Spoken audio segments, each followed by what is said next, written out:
Acho que começamos. Isso, vamos trabalhar. Atenção, nós pedimos só um instante para a nossa oração inicial. Isso,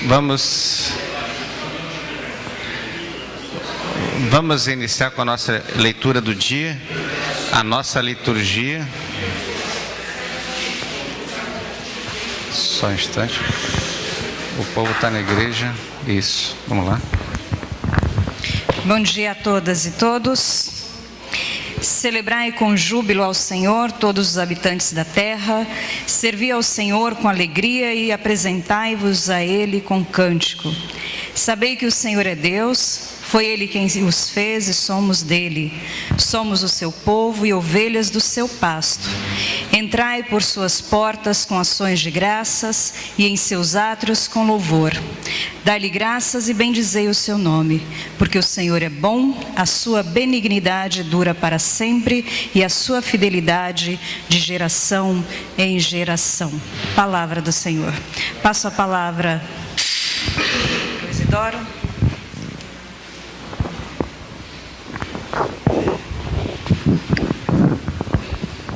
Muito bem, então, bom dia a todas e a todos. Só para completar a liturgia da palavra de hoje, tem um texto de 1ª Carta aos Coríntios, capítulo 8, versículo 1, diz assim: o conhecimento inflama, mas o amor constrói. Então, nessa perspectiva do amor que constrói, nós vamos então iniciar nosso último dia. Nós tivemos na terça-feira com Elza Tames a grande conferência sobre diálogos interculturais, hermenêuticas latino-americanas.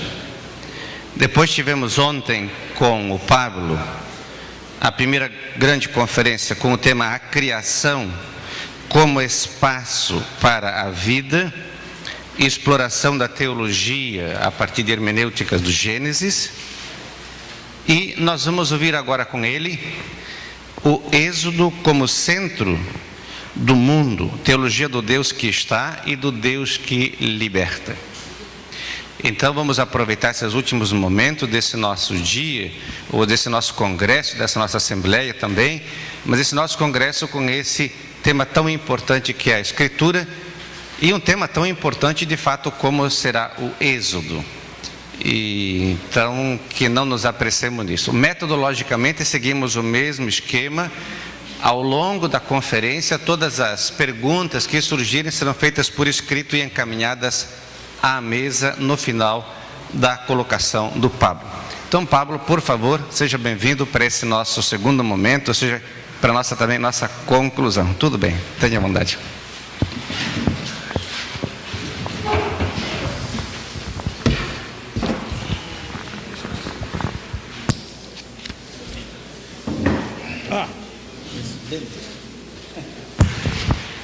O problema moderno é a mudança de para-brisa. Muitas vezes as pessoas mudam o esquema de olhar e aí para uma coisa tem uma lente e para outra tem a outra. É isso, Pablo?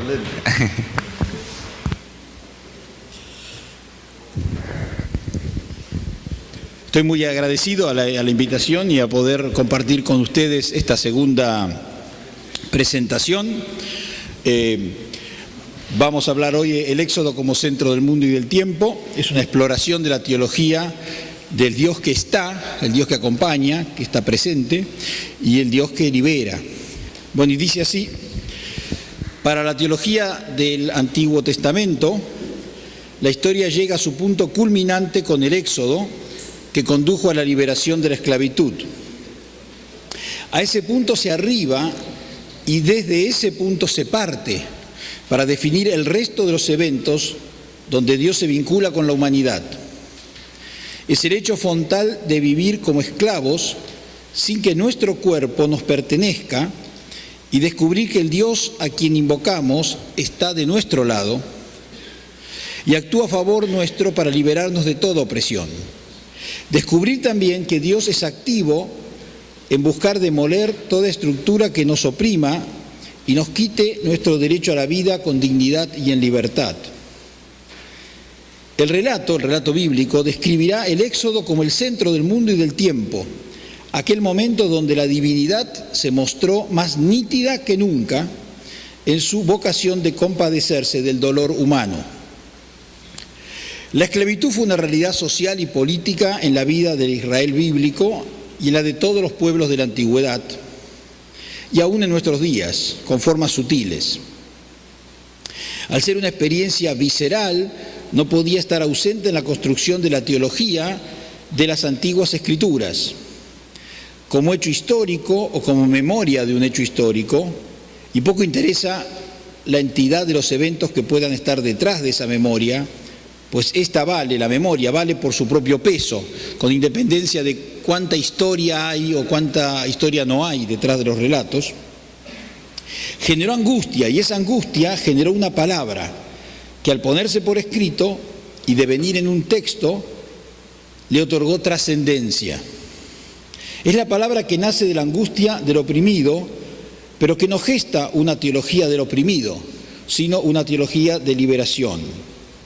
La opresión es la situación, pero el clamor es por la liberación del dolor, y la expectativa es que Dios estará del lado del que sufre para hacer justicia en su vida. Una teología que solo se construya sobre la experiencia de la opresión o del cautiverio sería quietista y daría consuelo a la víctima, pero no la llamaría a rebelarse como lo hace una teología que sabe que la justicia y la liberación es posible y es impulsada por Dios. El dolor humano es por definición puntual e histórico, pero se eleva en el gemido a una dimensión cósmica y universal. Cuando esto sucede, el acontecimiento de la esclavitud deviene en símbolo, y por esa razón el texto bíblico pone en labios de Dios, comillas, he oído su clamor en presencia de sus opresores, dice Dios, Éxodo 3:7. El texto refiere al clamor de los israelitas, pero sus palabras valen para todos los tiempos y pueblos que sufren opresión y angustia, pues si no fuera de esa manera, el relato del Éxodo tendría valor solo como información de un hecho sucedido en el pasado remoto a un pueblo semita. Pero el Dios que liberó a Israel es el mismo que hoy oye el clamor de quienes sufren opresión y claman por justicia. Esto que decimos no es una mera declaración de buenos deseos hacia quienes hoy sufren, sino que es lo que dice y hace el texto al transformar un hecho puntual, pasajero y olvidable, como cientos de actos de justicia y actos de injusticia padecidos por mujeres y hombres que se han esfumado en el tiempo, se han perdido en el tiempo, en un relato de características míticas y por lo tanto con una densidad narrativa que lo hace trascender a todos los tiempos. La palabra sobre la esclavitud de Israel habla de nuestras esclavitudes, dolores e injusticias. Si no fuera así, no tendrían lugar dentro de las Escrituras. Sobre la dureza del corazón, que hemos hablado mucho, se ha hablado mucho de la dureza del corazón del faraón. En Éxodo 1:9, el faraón describe a los descendientes de Jacob como un pueblo numeroso y fuerte. Con esta afirmación se da por cumplida una de las promesas hechas a Abraham, la de que sería padre de un pueblo. No se escapa al redactor ni al lector que la otra promesa, la de poseer una tierra, aún está pendiente. Y no solo pendiente, sino que dada la situación de esclavitud y lejanía de la tierra prometida, parece que nunca se concretará. La estrategia de exterminio del faraón lleva a que las ya arduas jornadas de trabajo se transformen en un espanto. Se busca eliminar a los israelitas por el agobio del cuerpo de sus varones y la consecuente pérdida de fertilidad. Pero no resulta así, el plan falla y los israelitas continúan su crecimiento. Luego el faraón ordena a las parteras matar a los niños al momento de nacer. Pero las parteras, Sifrá y Puá, notemos que el texto retiene el nombre de estas mujeres. Es fantástico saber el nombre de quienes hace varios miles de años actuaron en esto. Pero las parteras Sifrá y Puá conducen el primer acto de rebeldía contra el opresor. No solo su estrategia logra evitar la muerte de los niños, sino que salvan sus propias vidas al mentirle al faraón sobre la capacidad física de las hebreas. De esa manera las mujeres son protagonistas del primer acto de liberación que conducirá a la libertad de los esclavos. Ante el fracaso, la nueva orden es asesinar a todos los niños varones que nazcan arrojándolos al río Nilo, donde el frío y los cocodrilos harán su trabajo. Esta actitud violenta y cruel del faraón es un adelanto de lo que acontecerá más adelante cuando se encuentre con Moisés y se sucedan las plagas. No se da el nombre del faraón porque el texto entiende que la crueldad no tiene identidad ni época y se le identifica por el daño que inflige en el prójimo. Su crueldad es todas las crueldades de la historia. El miedo a los esclavos que demuestra el faraón tiene raíz política y también muestra la irracionalidad del opresor. Arenga a su pueblo y le advierte del riesgo de que los esclavos, en caso de guerra, se unan a los enemigos en contra de ellos. Eso es bastante improbable, pero es un buen argumento para colocar al pueblo propio en conflicto con los extranjeros. Recordemos que con los pobres y la gente común se formaban los ejércitos que eran llevados a la guerra por sus amos. En realidad el faraón percibe a los esclavos como una amenaza a su poder y privilegios, pero tiene la habilidad de trasladar ese temor a los egipcios también oprimidos que constituyen su propio pueblo. El recurso de enfrentar pobres contra pobres no es un invento de nuestro tiempo, sino que ha sido utilizado con suma habilidad como una herramienta de sometimiento de parte de los poderosos a lo largo de la historia. La figura de Moisés es la más importante de todo el Antiguo Testamento. Su vida abarca los 4 libros de Éxodo, Levítico, Números y Deuteronomio.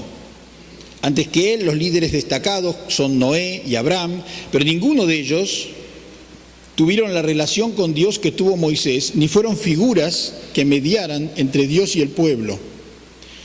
Por ese vínculo vemos que Moisés es más que un profeta, ya que no solo transmite lo que Dios le dice, sino que dialoga con él y discute con Dios.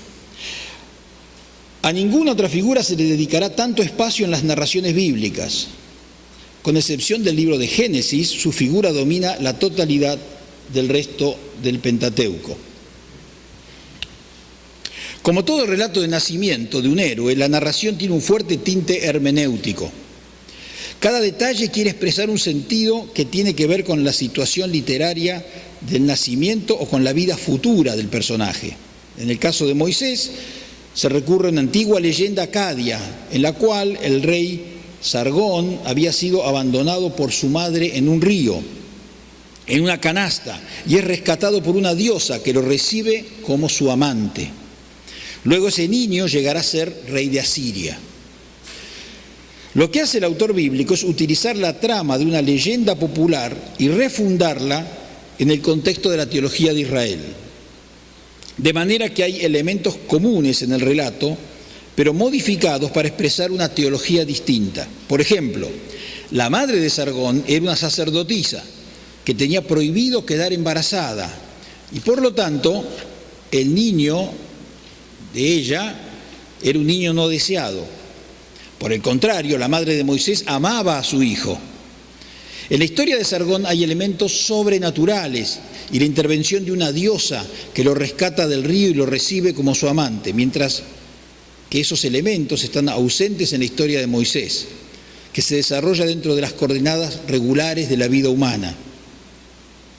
En lo que van a coincidir ambas narrativas, de Sargón y de Moisés, de bíblica, es que otorgan legitimidad al personaje, pero aún así el signo es opuesto en cada caso. Mientras Sargón es un plebeyo que a través de esta historia adquiere alcurnia por contacto con una diosa y derecho a ocupar el trono, que va a usurpar militarmente. Sargón era un militar.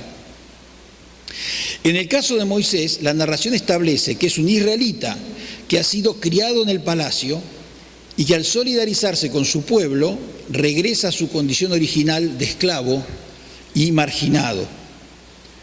Su historia da legalidad a su condición de hebreo, a Moisés, de perteneciente al pueblo de los esclavos, algo que podría estar en duda para algunos.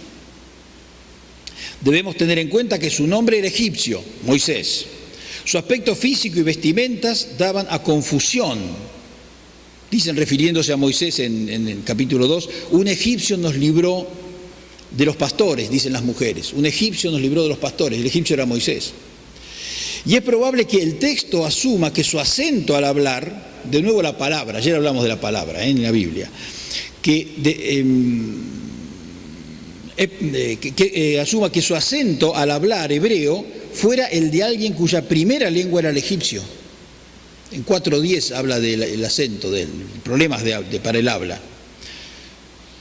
De manera que la teología del relato bíblico revela que Dios actúa a través de hechos naturales y privilegia a quien asume un compromiso con el pueblo esclavizado, cuando por ser hijo adoptivo de la princesa podía haber elegido la vida serena y sin contratiempos del palacio.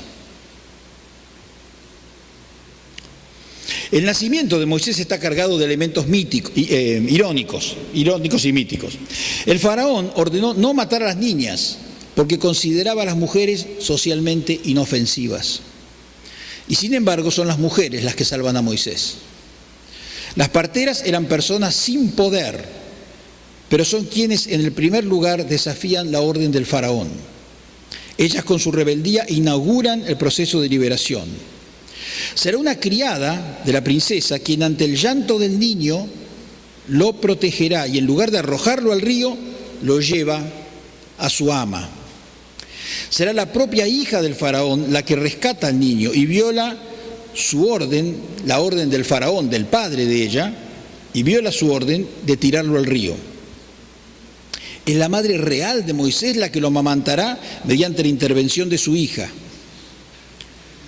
Resulta notable constatar que Dios une en su proyecto de salvar al niño a mujeres de dos pueblos que estaban en ese momento en conflicto. Ellas mostraron compasión ante la vida amenazada de un bebé indefenso y esa sensibilidad las unió por encima de las rivalidades. Permítame decir esto, en este tiempo en que en Israel, entre israelitas y palestinos hay una situación de tremenda violencia y que todos lamentamos mucho, a veces uno piensa en este ejemplo de las mujeres de un lado y del otro, la esclava hebrea y la hija del faraón, que por la sensibilidad ante un niño se unen. Son mujeres enemigas, se diría que serían enemigas, pero se unen. Y uno a veces piensa si hoy en Israel, por la sensibilidad de ver a niños muertos por las bombas, no deberían empezar las mujeres por la sensibilidad simplemente, no por razones políticas, no por razones de ningún otro tipo, sino por la sensibilidad ante la vida destruida de los niños, unirse para frenar esa masacre. Este texto bíblico debería inspirar a los israelitas de este tiempo, porque es su texto, ¿no es cierto?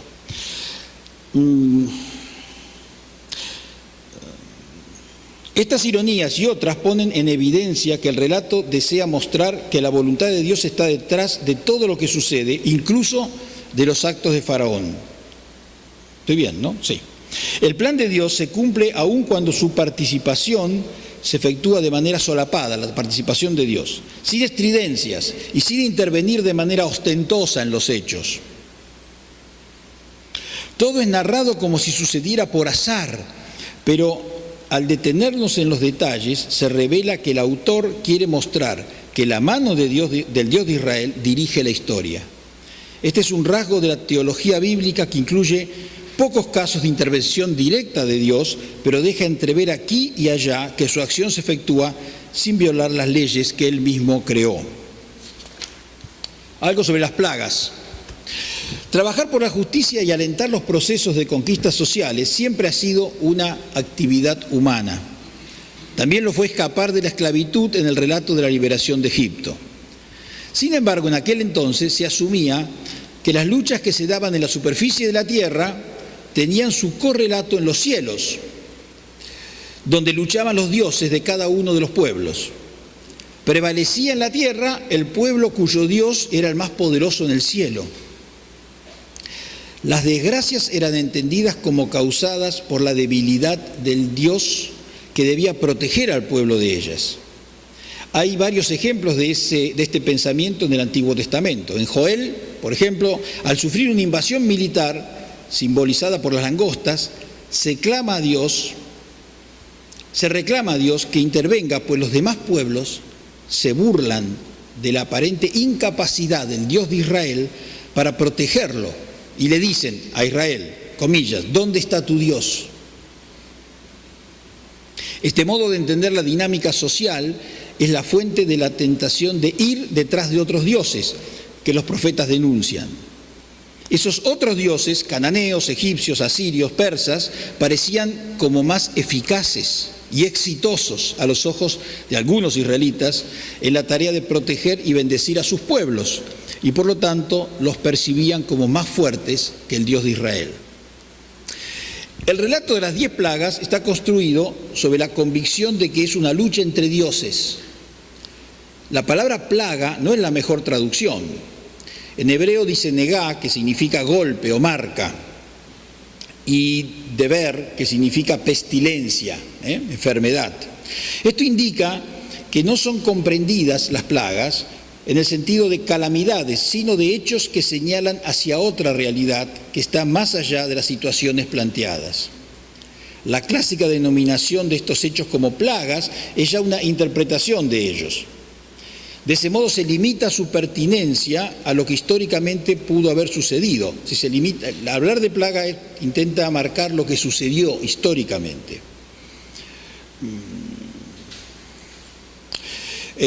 Pudo haber sucedido y se pierde de vista su dimensión trascendental. De hecho, como eventos puntuales, no pudieron ser muy relevantes, ya que ninguna fuente egipcia da cuenta de ellos, ni se encontraron alusiones en los documentos de otros pueblos vecinos. Es de suponer que una sucesión de actos de esta naturaleza habrían dejado su huella en las historias oficiales y en las historias populares. Nada de eso ocurrió. De manera que todo indica que la lectura correcta ha de buscarse en su valor simbólico y mítico, ya que de por sí es mucho más profundo y con mayor rédito hermenéutico que la mera historia. Si hurgamos allí, vemos que las 9 primeras plagas tienen que ver con elementos que hacen impura a la tierra y sus habitantes y que los distancia de las bendiciones de Dios. El río hecho sangre, las llagas, las ranas, las langostas, los cadáveres de animales, son todos elementos mencionados en el Código de la Pureza, en el libro de Levítico, entre aquellos que inhiben a los seres humanos de una relación fluida con la divinidad. El contacto con cualquiera de ellos separa a la persona de las bendiciones y la toma una amenaza y se torna una amenaza para la comunidad. Pero en este caso, a los ojos de Israel, todo el pueblo de Egipto se ve afectado de impureza y por lo tanto el mensaje es que han perdido su vínculo con el Dios que los protegía. Lo que sucede con las plagas es que son señales de que el Dios de los esclavos es más fuerte que todos los dioses de los poderosos. Cuando los magos del faraón buscan revertir las plagas, lo logran solo de manera parcial, hasta que en la tercera vez que intentan revertir la plaga ya no pueden contra ella y reconoce que no son simples actos de magia humana, sino que provienen de Dios. La 9ª plaga es la de las tinieblas. La narración evoca el tiempo creacional en que Dios creó la luz y la separó de la oscuridad.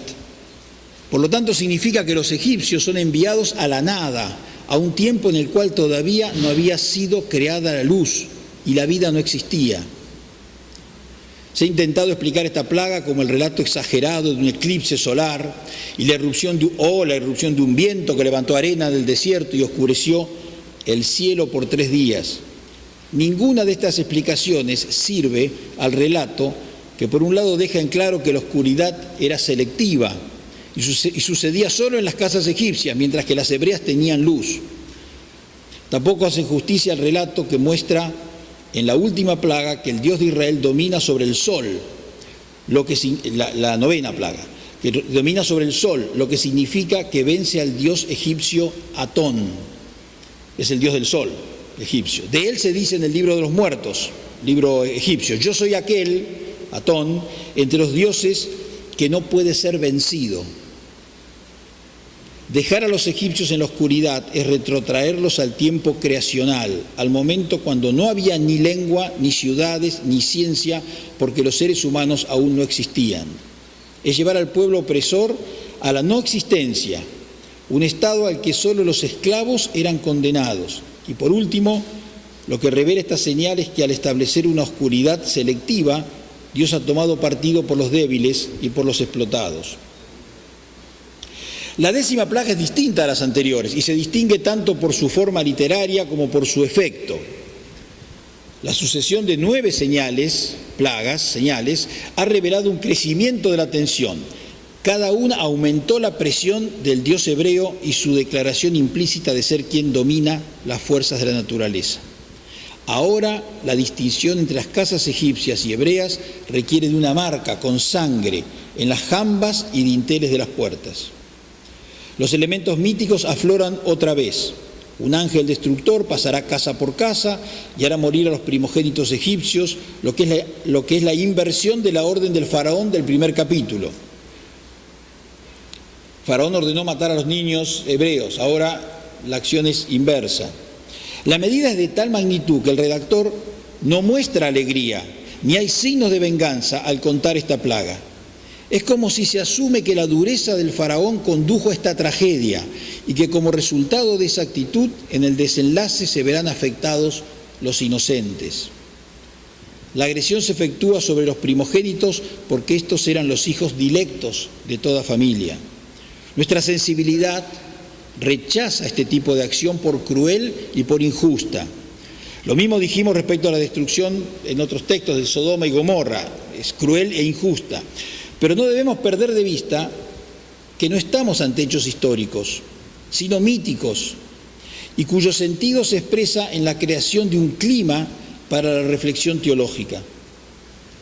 Por desgracia para la vida de la humanidad, haber leído estos textos en forma histórica o literal o fundamentalista dio pie a justificar guerras, acciones violentas, genocidios y asesinatos con el argumento bíblico y religioso de que en determinadas circunstancias Dios mismo recurría a la violencia y a la muerte del enemigo.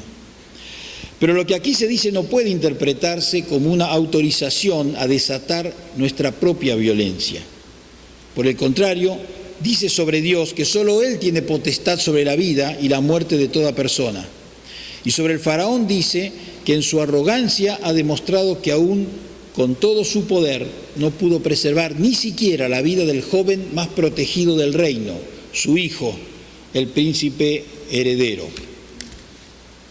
La fortaleza de Dios puso en evidencia la fragilidad humana del faraón y la falacidad de su supuesta condición divina. Algo sobre la identidad de Dios. ¿Cuál es el Dios que está detrás de todo esto? En los relatos bíblicos se hace teología en los nombres. En el Antiguo Testamento y en muchas otras culturas, el nombre de la persona o del lugar suele expresar su signo y su identidad. En los relatos, por su constitución literaria, los nombres propios son siempre significativos y dicen algo sobre el personaje o sobre el sitio. Cuando Esaú descubre que Jacob se apropió de la bendición que le correspondía, poniéndose en su lugar, vincula esta acción con su nombre y dice, por eso se llama Jacob. La etimología popular de Jacob lo relaciona con el verbo hebreo suplantar. Los salmos evocan el sitio llamado Meriba, que significa pleito, discusión, disputa, debido a que allí los israelitas cuestionaron a Moisés y a Dios. Así como con las personas y lugares, conocer el nombre de Dios era una cuestión fundamental para establecer una relación estable y fiel. En las narraciones de los patriarcas encontramos algunos nombres construidos sobre la palabra El, que es el genérico para Dios en las lenguas semíticas. Encontramos El Olam, Dios eterno, El Shaddai, Dios poderoso, El Elión, Dios altísimo y otros. Otras formas, El Al y Elión tienen el mismo sentido. En estos casos no es claro si refieren a Dios como Él y luego agregan un adjetivo o si son nombres completos. A partir de esta forma surgirá el nombre Elohim, del cual sabemos, ya hemos hablado muchas veces y ustedes sabrán mucho de esto.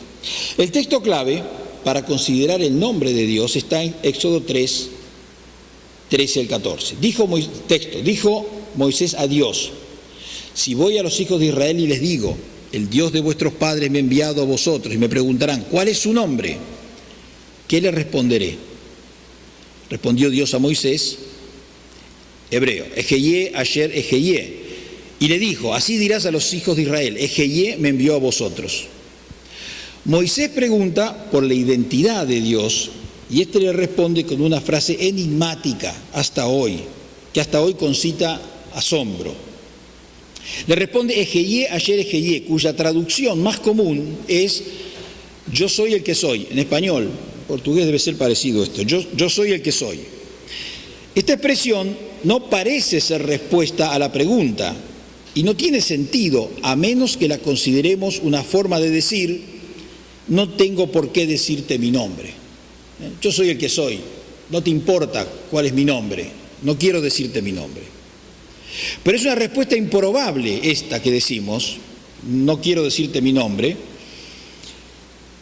Es improbable de un Dios que en todo el pasaje, desde el capítulo 3 y 4, se muestra paciente e interesado en despejar cada duda de Moisés. La frase hebrea tiene cierta dinámica y admite también la traducción yo soy el que seré, y la que nosotros adoptamos, yo soy el que estoy. La traducción griega Septuaginta es más rígida y rinde ego eimi joon, cuyo sentido es la forma clásica, yo soy el que soy, y que ha influido por encima del texto hebreo en la traducción que se ha hecho habitual en nuestra lengua. Lo primero que hay que decir es que en el aspecto narrativo, en 3.14, no se revela el nombre de Dios, como suele decirse, porque ese nombre ya era conocido, y Dios era nombrado con él desde Génesis 4.26, cuando se dice, desde ese entonces se comenzó a invocar el nombre de Yahvé. Génesis 4.26. Además, en esta misma unidad, Éxodo 3, se lo menciona por su nombre antes, en versículos 2, 4, 7, lo que torna la supuesta revelación del nombre un sinsentido. Lo que sucede en 3.14 es que ante el reclamo de Moisés se da la explicación del nombre y de su identidad. Para comprender este texto es necesario distinguir entre nombre e identidad. De ordinario se confunden, pero hemos de notar que los nombres se repiten en personas y lugares, pero la identidad es única.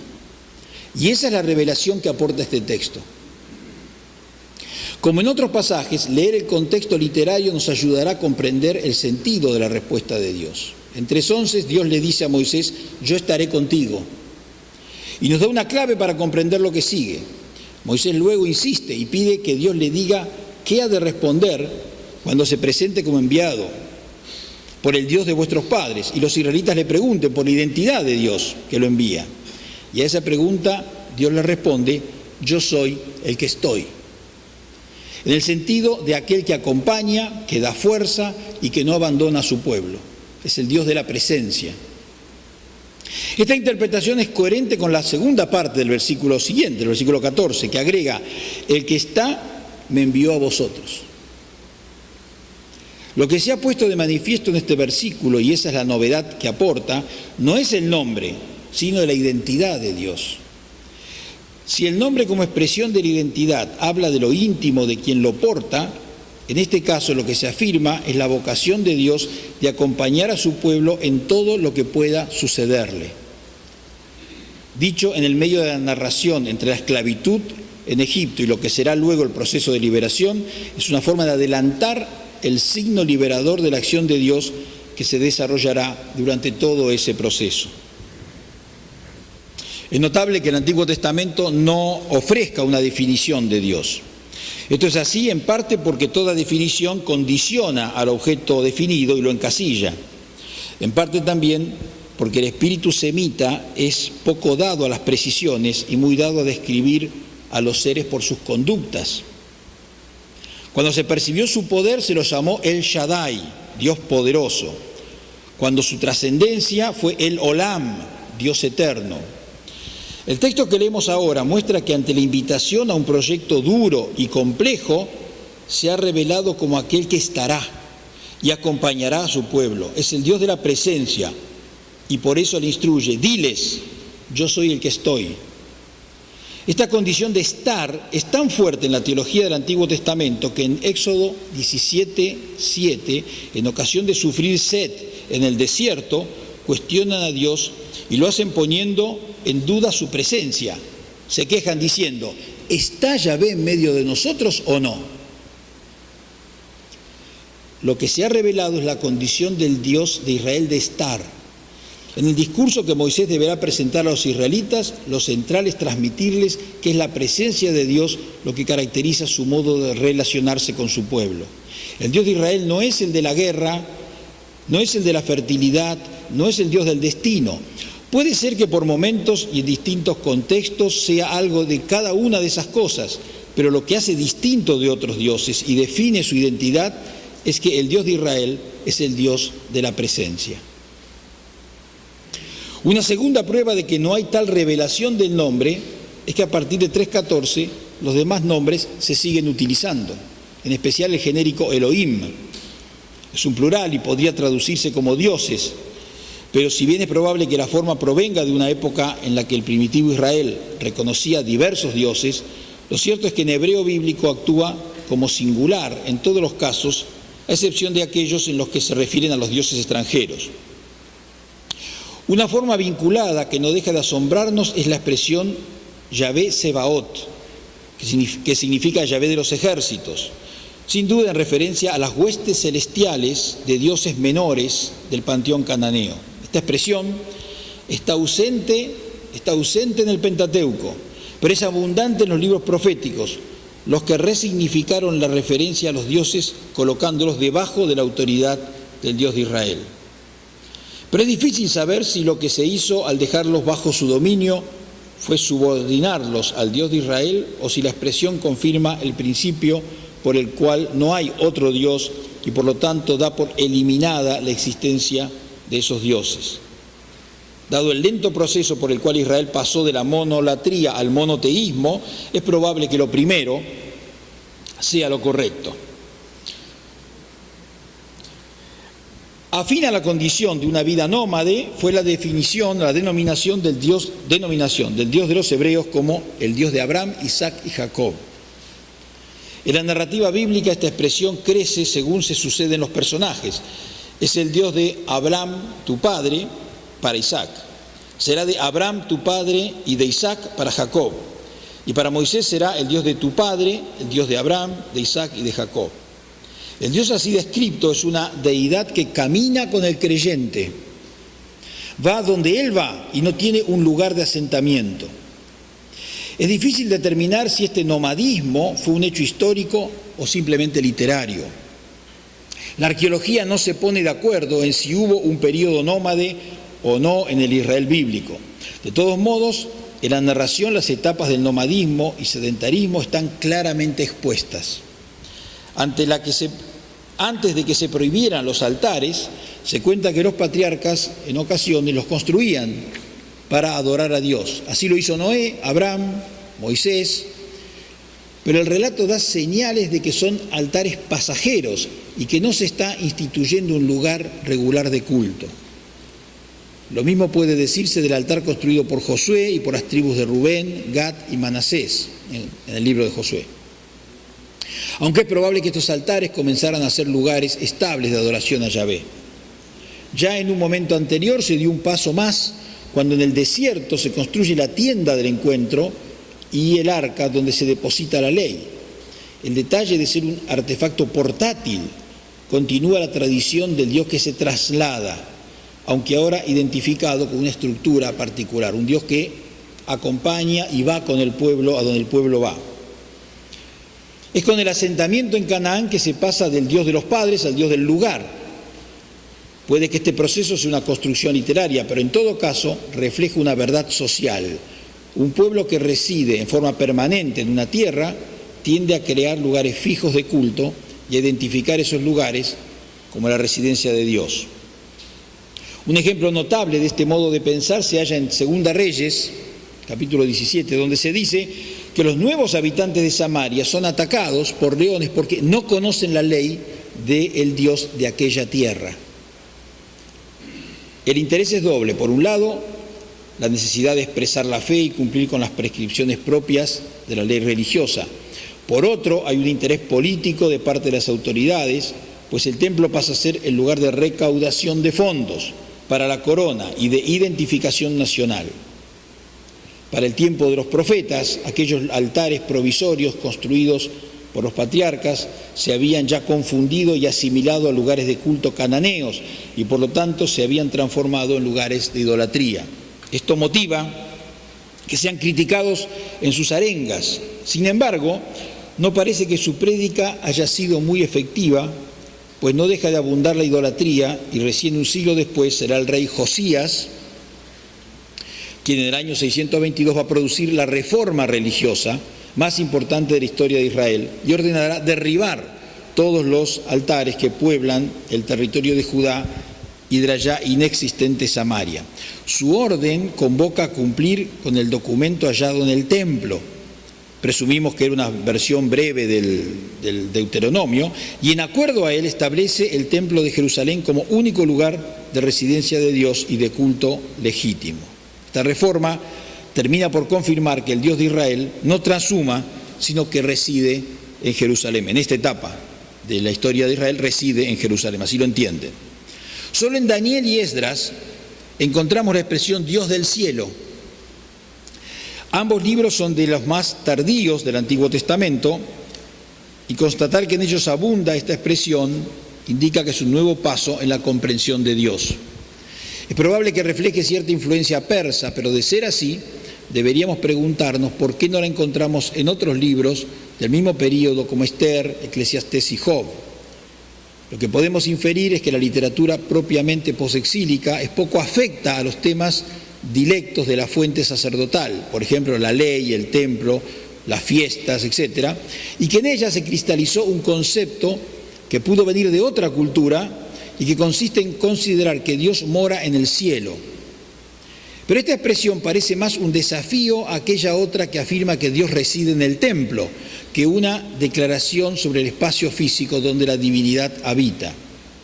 Todo indica que la expresión el cielo no refiere al lugar, sino a tres elementos que son una novedad teológica para su época.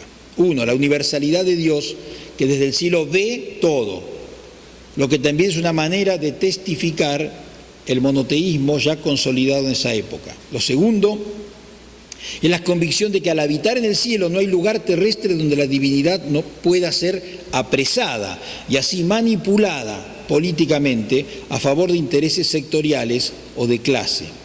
Lo tercero es que al habitar en el cielo se libera el espacio para que pueda ser invocado en cualquier lugar. Una última observación sobre esto. En Israel el nombre de Dios adquirió un valor sagrado.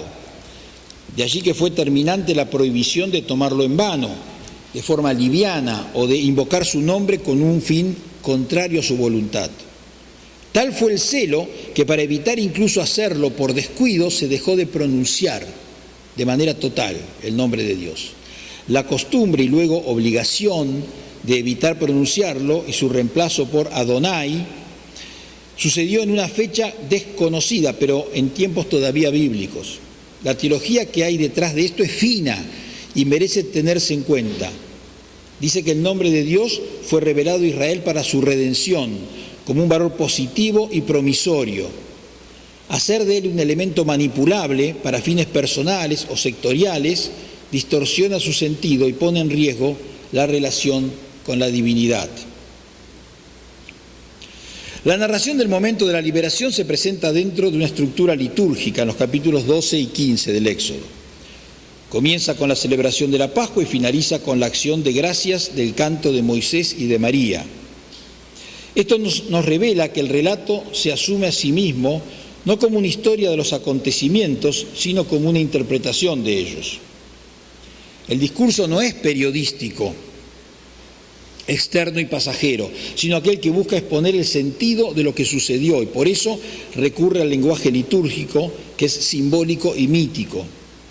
Sucede de este modo porque un evento crece en significado cuando es visto desde la experiencia de la fe, y al narrarlo desde esa experiencia debe buscar las palabras que permitan expresarla.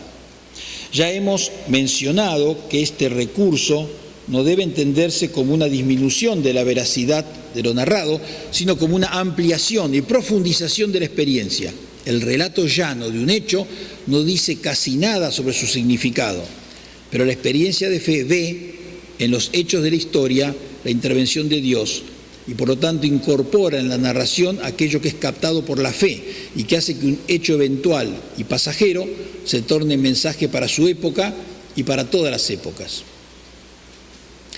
Al comenzar con la narración de la Pascua, texto de liberación, se ubica la liberación de Egipto en el proyecto mayor de la redención de Israel. Es sutil la distinción, pero debemos hacer el esfuerzo de comprender que el acto histórico de dejar la esclavitud para ir hacia la libertad es comprendido como las primicias en un camino que conduce a la redención de Israel y final rescate de toda la humanidad. Esto no desmerece la liberación histórica y factual obrada sobre los esclavos, pues sin ella todo el relato perdería sentido y valor. Más aún, es necesario que quienes están esclavizados experimenten la veracidad de la voluntad de Dios de sacarlos de esa situación, para que ellos mismos sean quienes generen la palabra que transmitirá ese mensaje a las demás generaciones. El relato de la liberación surge en consecuencia como testimonio de lo que Dios ha hecho por los oprimidos y en calidad de tal, como palabra de esperanza para todos los oprimidos de la historia. Ahora bien, el horizonte de la mera historia debe ser superado para que cada acto de injusticia que haya quedado impune y cada opresión donde la liberación no llegó a concretarse puedan ser comprendidas no como una debilidad del plan de Dios, sino como un signo de que la redención no se limita a esa esfera ni queda anulada por ella. Pero esto no debe conducir al adormecimiento de las conciencias, ni a que la fe resulte una forma de evasión de la realidad, el opio del pueblo. Pues para el que sufre opresión, un Dios que salva su alma, pero no tiene la intención de liberarlo de las cadenas terrenales, es más la actitud propia de un cínico que la de un Dios que proclama amar y comprometerse con quien sufre. Su presencia tiene sentido si el Dios que está es el Dios que libera.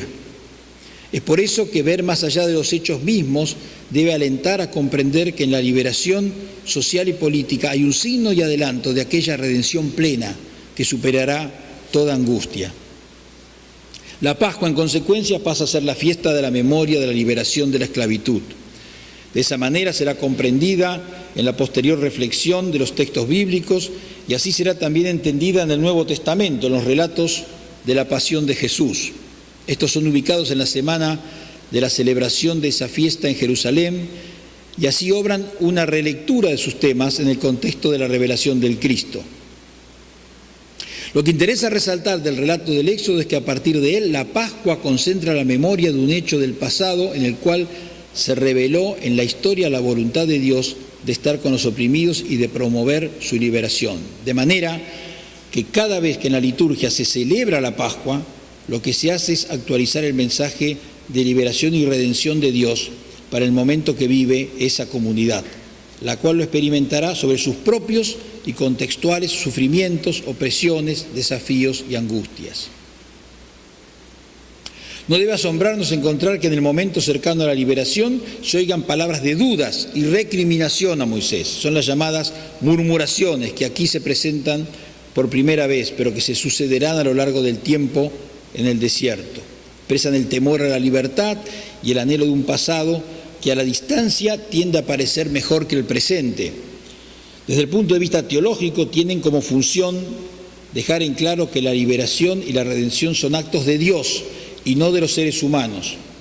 Es Dios quien sacude la conciencia humana y llama a asumir un proyecto que supere las injusticias, y eso aún si quienes las padecen prefieren quedarse como están.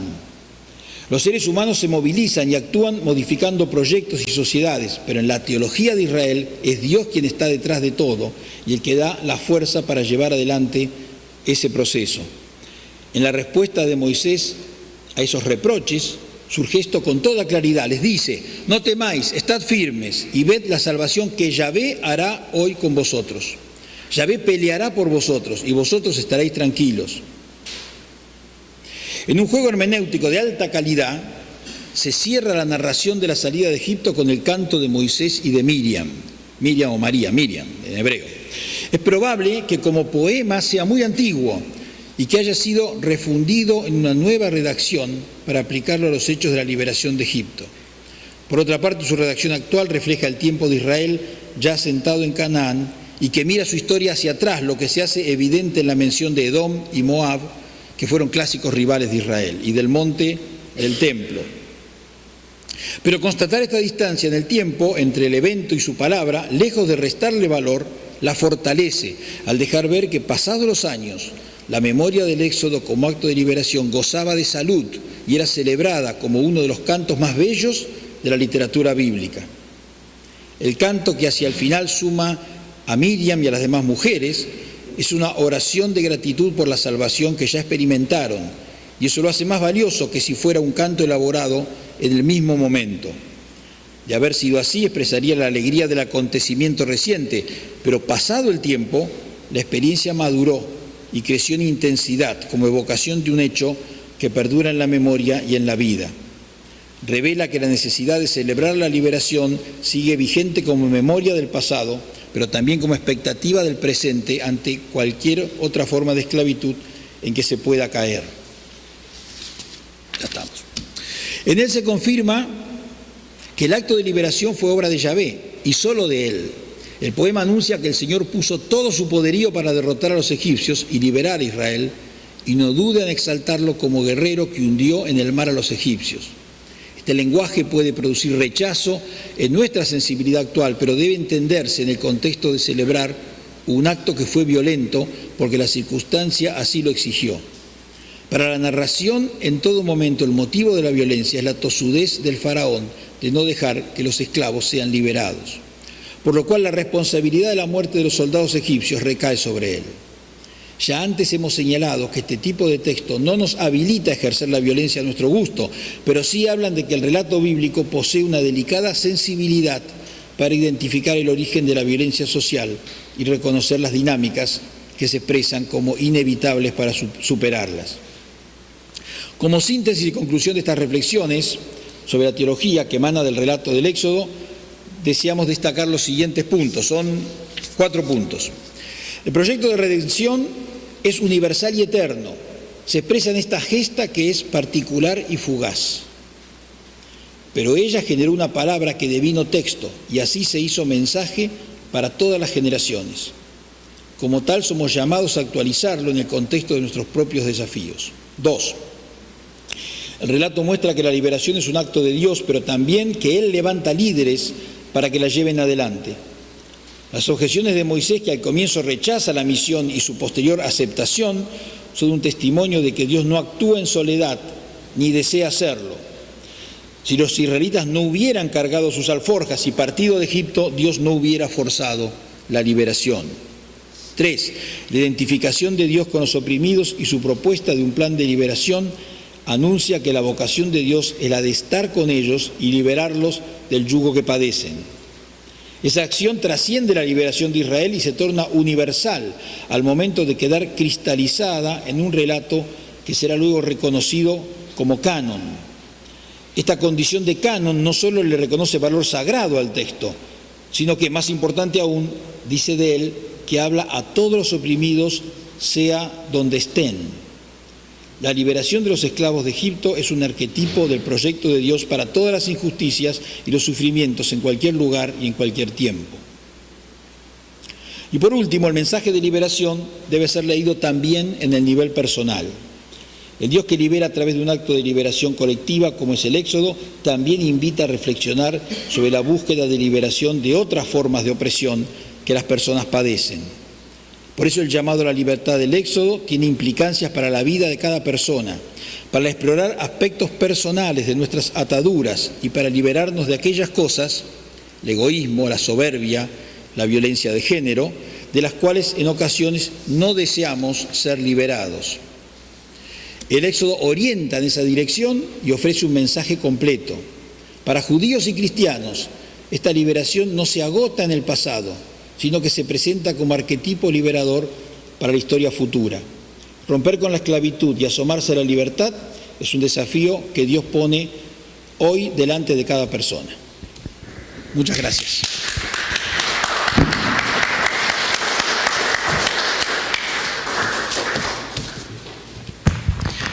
Muito bem, creio que com esta ponência, não é isso? Com essa conferência, o Pablo faz uma chave de ouro no nosso congresso, digamos assim, de maneira muito clássica, muito categórica, muito didática, não é isso, Pablo? E é muito interessante, digamos assim, todo esse roteiro dessa caminhada no Êxodo. Acredito, digamos assim, que a forma e a abordagem não de um fato, mas de uma realidade permanente. O Êxodo, acho muito interessante, o Êxodo é um fato permanente, ou seja, uma realidade permanente na qual está em xeque uma forma de pensar e uma realidade que às vezes oprime ou é o paradoxo. Eu creio que, não sei se alguém já tem alguma pergunta escrita, eu pediria ao Telmo depois que colete as perguntas da plateia. Mas enquanto as perguntas da plateia não aparecem ou chegam, eu gostaria de, digamos assim, primeiro de parabenizá-lo, mas de colocar uma crise.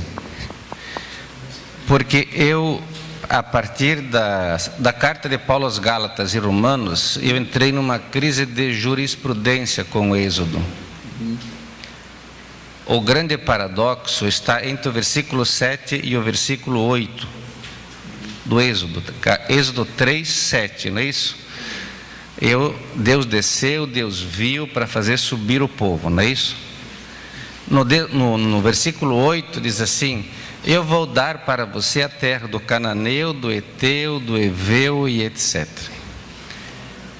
A pergunta de fato é: que Deus é aquele que tira a terra de alguém para dá-la ao outro, sem perguntar ao outro se ele quer ou não dar essa terra. Sí, es una de las paradojas del texto. O sea, ¿qué clase de regalo es que nos hacen, que es un regalo que pertenece a otro? Dios regala una tierra, dice la tierra prometida que yo te doy, y ocurre que esa tierra pertenece a otro. Nos hacen un regalo, pero parece robado el regalo. Bueno, hay que leer la totalidad de la historia, y yo mi intención no es justificar el texto y tampoco justificar a Dios, porque Dios no necesita que yo lo justifique. La realidad es que cuando uno lee todo el texto completo de toda la historia, digamos, deuteronomista, finalmente Israel convive con esos pueblos. Israel nunca, en el relato de Josué dice que expulsa a todos, en el relato de Jueces dice que no los expulsa a todos. Y cuando uno sigue leyendo las historias, ve que Israel se instala en una tierra donde hay otros pueblos y sigue conviviendo con esos pueblos. Y sigue conviviendo a veces bien, comerciando, y a veces mal, en guerra. Pero la idea de que la tierra prometida es una tierra exclusiva para Israel no queda muy claro en el texto, y de hecho en la historia no es así. Israel nunca fue dueño total y pleno de todo el territorio. Siempre hubo otros pueblos conviviendo, otros pueblos con los que a veces estaba bien, a veces estaba mal. De hecho, la idolatría que denuncian los profetas es porque copian a otros pueblos.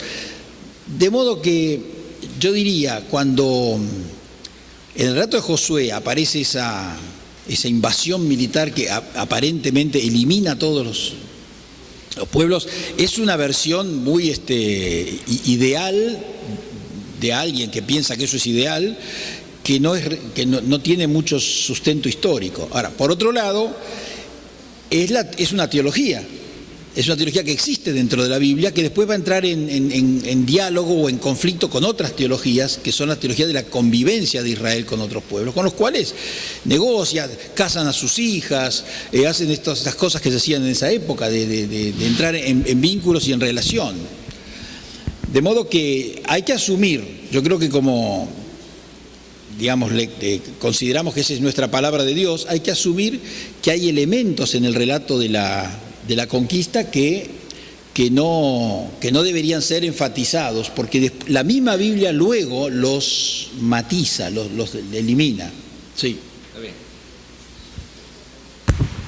Temos outra pergunta aqui. Como é possível explicar que Israel tenha se distanciado do caráter mundial e universal da libertação? Por Israel, compreendendo de fato aquele já no tempo em que de Jesus e até o atual, ou seja, Israel se distancia um pouco do caráter universal da libertação, ou seja... Bueno, ocurre que, no sé, yo pienso que a todos nos pasa, que la tendencia es a ver que nuestros problemas son nuestros problemas y nada más. Las injusticias parece que son nuestras injusticias, las que nosotros padecemos, y las que padecen los pueblos que están del otro lado de la montaña no es mi problema. Así vive la humanidad. Y creo que Israel no comprendió que el mensaje de liberación era un mensaje de redención a la humanidad, a través de un pueblo. Ser un pueblo elegido es ser elegido para algo, no para que se salve ese pueblo y se mueran los demás. Pero por momentos Israel entendió que la elección era: nosotros nos salvamos y el resto es condenado. Cuando en realidad elegir un pueblo es como elegirlo para una misión, que es la de transmitir la redención plena de toda la humanidad. Y ahí creo que Israel cae en el mismo error que muchas veces nosotros caemos, que nuestras luchas son las únicas luchas que importan y que mi vecino tendrá que arreglarse él con sus luchas. Y en realidad el mensaje bíblico es que la injusticia de uno es la injusticia de todos. Ayer decíamos, el asesinato de Caín que asesina a Abel son todos los asesinatos, no es el de una persona que muere. Creo que va por ahí. Israel cae en el mismo error que caemos muchos. Outra. Ok. A tradução, eu sou aquele que está, tá certo? Parece apresentar algum pequeno problema literário. O hebraico não distingue entre ser e estar, como o grego. Para dar o significado de estar, não deveria acrescentar algo, como, por exemplo, um advérbio. Sí. En fin. Bueno, sí, hay que estudiar en detalle el hebreo. Es cierto, no distingue ser y estar. Eso permite traducir estar. Al no distinguir, uno puede interpretar, y creo que sin forzar el texto, que en lugar de traducir ser, yo soy el que soy, puedo traducir yo soy el que estoy, porque ese verbo ser también significa estar. Y el contexto es el que hace que en algunos frases o oraciones traduzcamos estar, en otros pasajes, y el contexto traduzcamos ser o estar según el contexto. De modo que es legítimo desde el punto de vista literario, lingüístico, traducir yo soy el que estoy. Es legítimo. Uno puede discutir si esa es una buena traducción, pero no se está forzando el texto. El problema, yo lo dije rápido, muy breve, pero el yo soy el que soy es la traducción del griego, no del hebreo. Y en hebreo no significa nada, yo soy el que soy. No, es una frase sin sentido. En griego puede ser que tiene una tradición filosófica distinta, pero en el pensamiento hebreo, el yo soy el que soy no tiene sentido. No. Es una frase enigmática. No. Mientras que yo soy el que estoy sí tiene. Algunos traducen yo soy el que seré, que también tiene sentido. La idea del Dios del futuro, ¿no? La teología de la esperanza, Molman hablaba de esto. También es posible, es aceptable, yo soy el que seré. Pero es cuestión de hermenéutica, cómo elijo una u otra cuando las dos o alguna otra tercera es aceptable desde el punto de vista lingüístico. Entonces la respuesta en ese caso tiene que ser hermenéutica, o sea, porque me resulta una interpretación más afín a la teología general del Antiguo Testamento. Por eso yo prefiero yo soy el que estoy, porque es el Dios que está, es el Dios que acompaña, que no abandona. Milton Schwantes falava dos lugares altos. Sim. O senhor não fala disso. Não pensa que seria interessante trabalhar esse tema, anexar os lugares altos? Você habla de las tradiciones javista, eloísta, sacerdotal e trabalha com elas. Pero muitos exegetas modernos para essas tradições são e estão ultrapassadas. ¿Qué le parece? Sí, bueno, los lugares altos sí, yo no lo menciono con esas palabras, pero yo comparto con Milton lo que él decía, la idolatría se expresó en esos lugares altos, pequeños altares que copiaban el modelo cananeo, que como eran politeístas podían tener lugares altos para cada dios o sumaban 2 dioses en un lugar. Entonces sí, es la idolatría. Yo podría ser más explícito en eso, pero comparto esa idea, no hay problema allí. Con respecto a las fuentes, teoría de fuentes, yo pienso lo siguiente, la investigación bíblica nos reveló que el texto bíblico en los últimos 200 años no es unitario, que está formado por distintas manos, hablaban de autores, después tradiciones, bien. Yo creo que eso es así, y la teoría de las fuentes se llaman yavista, le dieron esos nombres, yavista, eloísta, sacerdotal, explica ese problema de los textos, de que es obvio, es evidente que no es un texto lineal, que está construido, ¿no? Ahora, si alguien quiere usar otros nombres, que los use. Hoy en día, quienes cuestionan que existan esas fuentes no ofrecen otra alternativa. O sea, dicen, sí, encuentran los problemas de definir si un pasaje es eloísta o es yavista o si es la redacción sacerdotal final, pero no explican con otra teoría, para llamarlo así, por qué tenemos 2 relatos de creación, por qué hay historias de Abraham repetidas, por qué hay el Deuteronomio repite muchas leyes de Éxodo y Levítico. Es como que dicen, las fuentes no lo explican, pero no hay explicación. A mí personalmente, que trabajo con los textos en forma sincrónica, justamente trabajarlos en forma sincrónica, como en la versión final del texto, pone en evidencia esas incoherencias o esas suturas y ese collage de los textos. Y para mí no hay otra explicación hasta el día de hoy más coherente y sencilla y razonable, de que refleja distintas tradiciones, distintos documentos. Y yo no entro en los detalles de que si este versículo es de una tradición u otra, pero acepto esa explicación, porque creo que hay que dar esa explicación u otra, pero alguna hay que dar, porque la gente, ahora vi la comunidad, cuando lee, es inteligente y hace preguntas. Creo que los que trabajamos en América Latina sabemos que no hacemos teología en la universidad lejos de lo que la gente le preocupa. Y uno va a la iglesia y la gente le pregunta a uno, pero y acá en el primer relato hay 6 días, pero en el segundo capítulo hay otras cosas. La gente es inteligente y lee la Biblia con inteligencia, aunque no sean científicos, ¿no? Y preguntan, ¿y uno qué le va a decir? No sé por qué es así. No, yo creo que la explicación que le podemos dar a un hermano, una hermana es, vea, hay tradiciones, hay fuentes, hay documentos. Entonces hay un documento que en el capítulo 1 se expresa y hay otro que se expresa en el 2, y explicar estas cosas hace bien, porque hace poner la inteligencia al servicio de la lectura de la Biblia. Ahora, quienes cuestionan la teoría de fuentes, cuando ofrezcan una alternativa, yo la voy a leer con mucha seriedad, y si me convence, aceptaré otra forma, pero hasta ahora no me han convencido. Eu sou aquele que estou.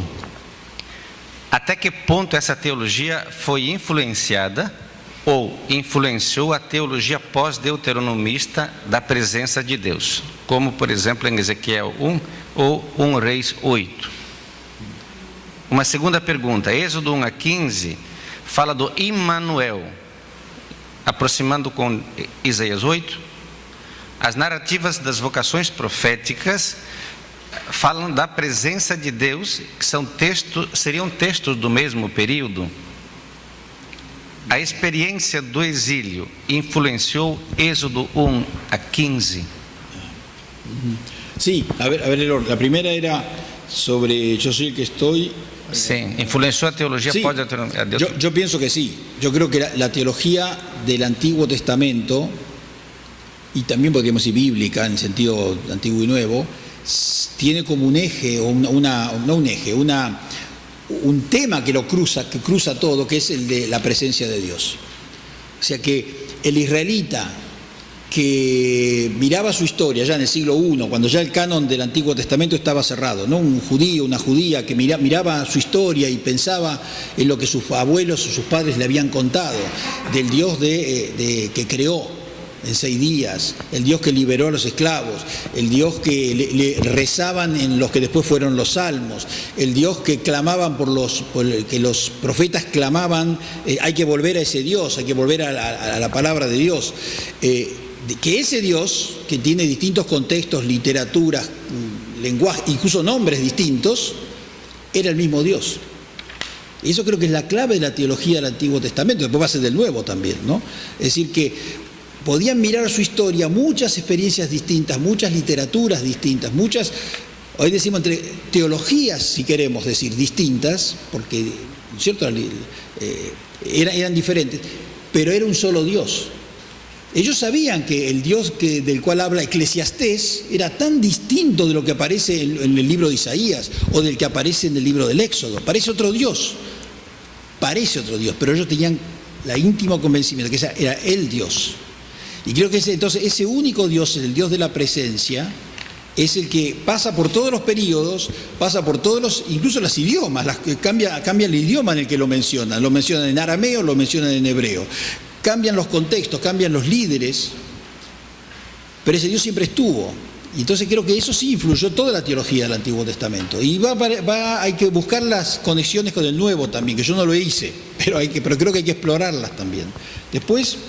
El Emmanuel de Éxodo 1 a 15 con Isaías 8.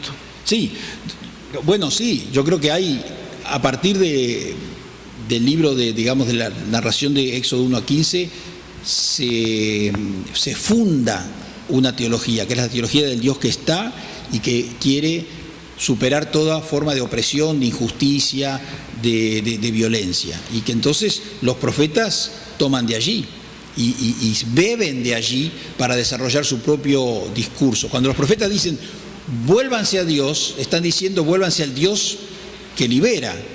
Porque Dios estaba, pero Dios lo invocaban para oprimir. Entonces dicen, vuélvanse a Dios, quiere decir, vuélvanse al Dios que libera, al Dios que los sacó de la tierra de Egipto. Así que sí, yo creo que hay una influencia de esta narrativa del Éxodo en casi todo el Antiguo Testamento. Uno podrá buscar, en algunos libros más que en otros, pero está presente eso. Y lo otro...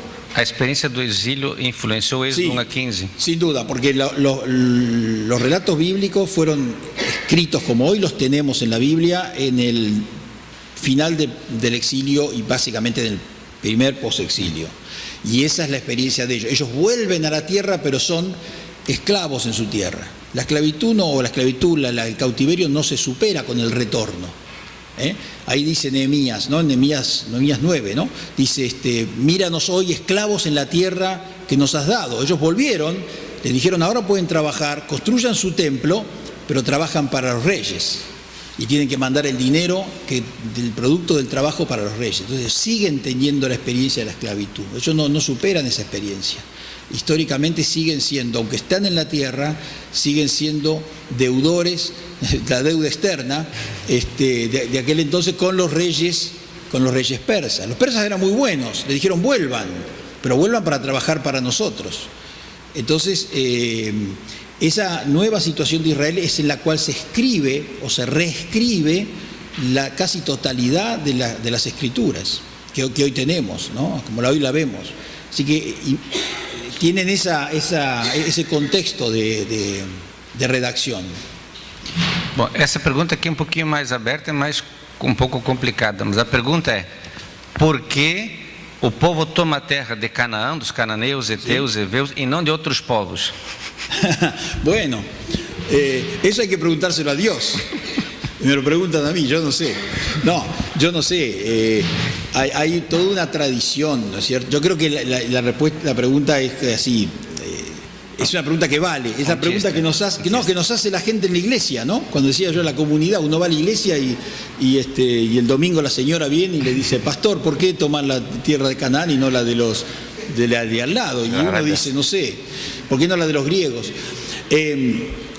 Lo que uno puede decir es, el relato bíblico es un relato arquetípico, habla de los pueblos que no tienen tierra, de todos los pueblos y elige uno como modelo. Yo a veces digo, Israel fue elegido como modelo para que vernos en ello, pero hay otros pueblos que no tienen tierra, que no tenían tierra y que no tienen tierra.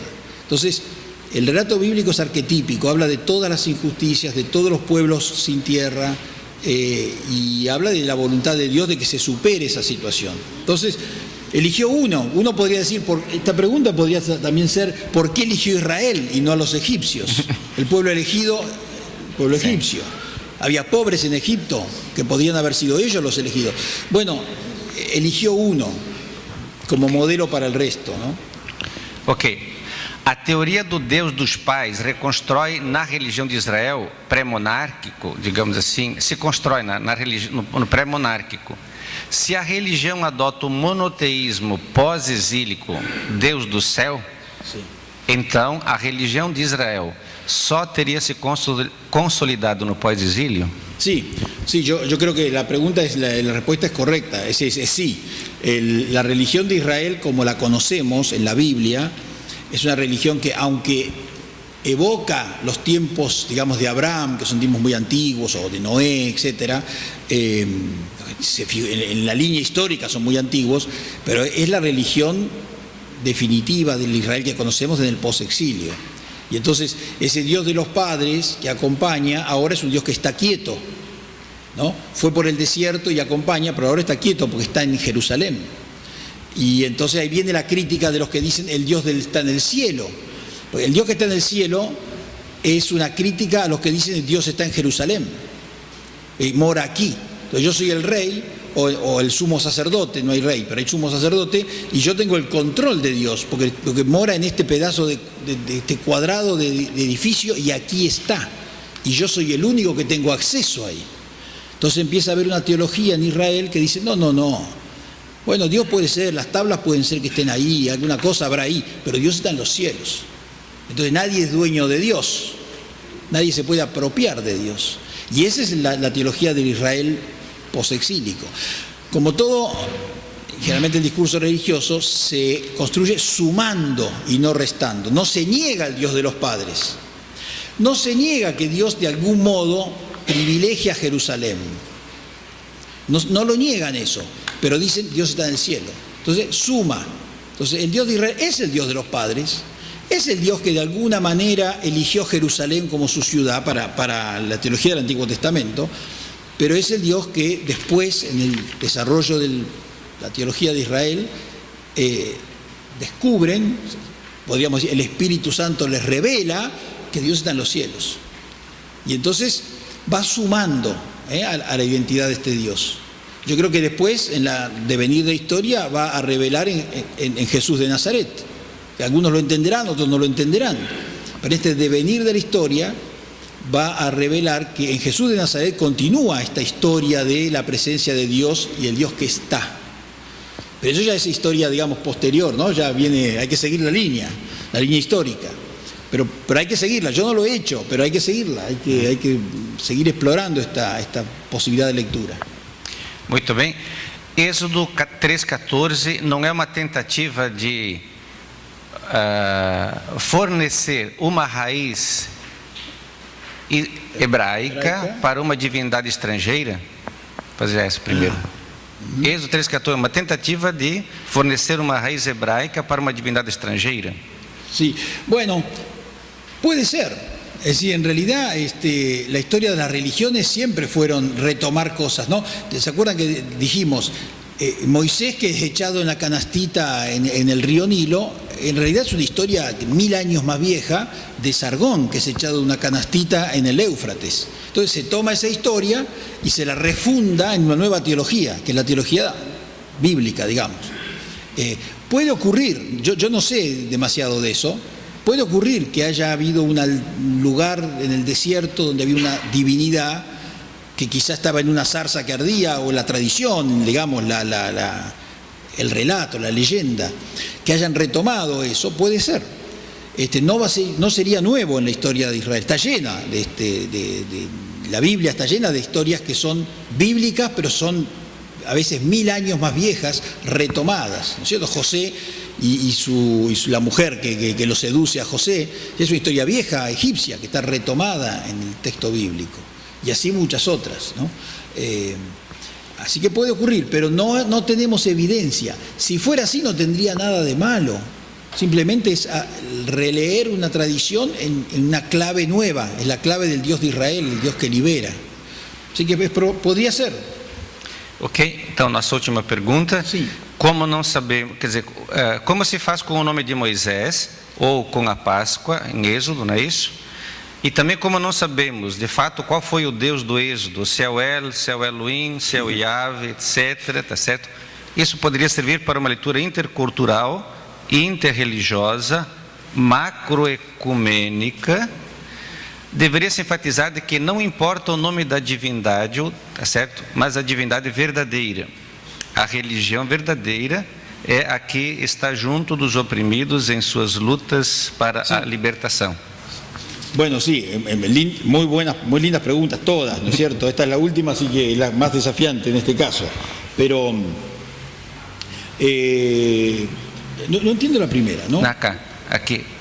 Moisés, o senhor falou de que Moisés, o nome de Moisés poderia ser egípcio, foi educado no Egito, etc. Então, o Moisés y a Páscoa son elementos que podrían ser egipcios. Sí. Bueno, el nombre Moisés es un nombre egipcio. Ustedes conocen los faraones que se llamaban Moisés, ¿no? Tit, Moses, ¿no? Ram, Ses. Son nombres egipcios y Moisés es un nombre egipcio. Y hay una larga lista de faraones con ese nombre, ¿no? Moisés en egipcio significa algo así como varón, o sea, macho.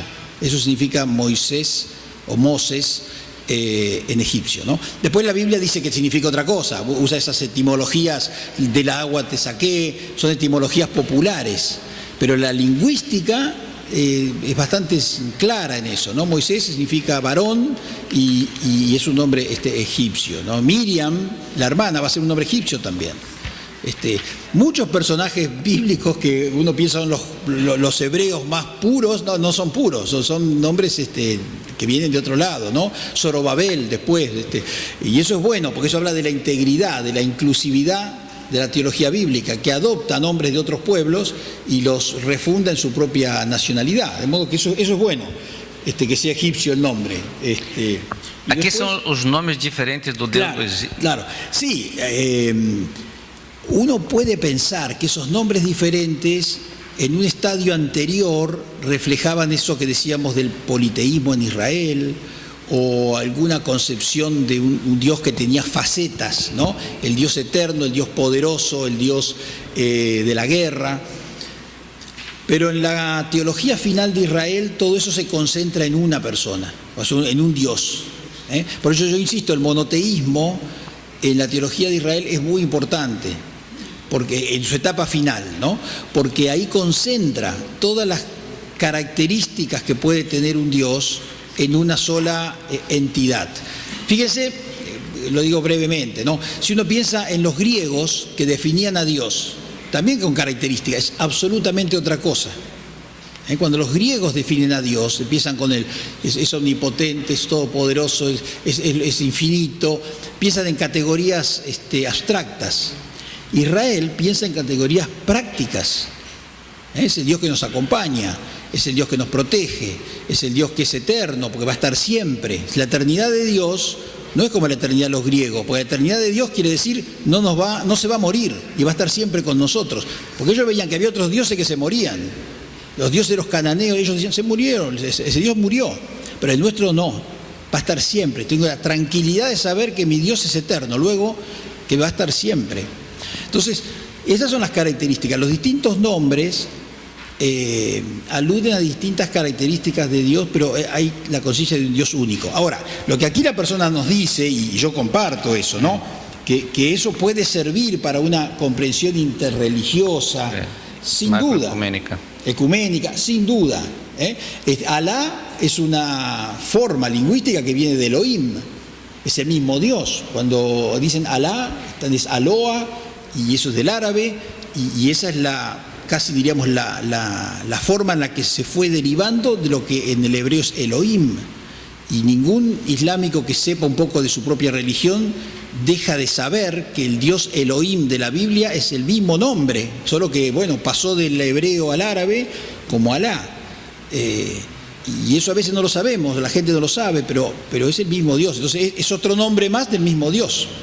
Y estoy de acuerdo, esa diversidad de nombres, yo insisto, habla de esa inclusividad del lenguaje de la teología bíblica. Que no excluye, sino que incluye. Entonces permite distintos nombres. Y nosotros, como teólogos, tenemos que aprovechar esa diversidad de nombres para ser flexibles en nuestra comprensión de la fe del hermano o de la hermana, que puede no ser igual a la nuestra, pero bueno, la Biblia es flexible. La Biblia no es un libro rígido, es un libro flexible. Yo ayer decía, es un libro con ambigüedad, pero ambigüedad en el buen sentido, de que deja los bordes abiertos para que podamos entrar y salir sin estar yo tan seguro de que lo mío es así como es así, porque el borde es ambiguo, y que lo que el hermano o la hermana me dice también puede entrar en mi territorio porque el borde es ambiguo. Entonces podemos aprovechar esa condición de la teología bíblica y que puede reflejarse, como aquí nos sugieren, en los nombres diversos, para ser más generosos con el hermano que tenemos enfrente en el momento en que tenemos que hablar de nuestra fe y de la fe del vecino, para dialogar ecumenicamente. ¿Sí? Sim, então a última pergunta seria: não importa o nome da divindade, importa de fato que o Deus verdadeiro seria aquele que está do lado dos oprimidos nas suas lutas por libertação? Sí, yo creo que en la Biblia es claro que Dios actúa. Dios, ayer decíamos, Dios es el Dios que habla y es el Dios que actúa, y por eso lo conocemos, por los actos y por las cosas que nos invita a hacer, por la forma en que nos convoca. El nombre es accesorio. Entonces, como se ha dicho muchas veces, si ese Dios que tiene ese nombre me invita a la injusticia, entonces ese Dios para mí no es Dios. Cambiará el nombre, porque lo que hace a la identidad del Dios bíblico es que tiene un proyecto, y es el proyecto el que le da identidad. Después el nombre se lo dio Israel como se lo puede dar otro pueblo, por eso tenemos que aceptar nombres de Dios, pero lo que identifica a Dios es su proyecto, es la invitación, en los profetas es la vocación, lo que ellos llaman, el llamado de Dios. Eso es lo que identifica a Dios. ¿A qué nos llama? Cuando identificamos a qué nos llama, entonces ese es el Dios verdadero. Y después vemos cómo lo llamamos, porque nombres puede haber varios, como decíamos recién, pero su identidad está dada por el proyecto al cual invita a la persona y a los pueblos. Y ahí se juega la identidad de Dios. Então, uma grande salva de palmas ao nosso Paulo Andignac.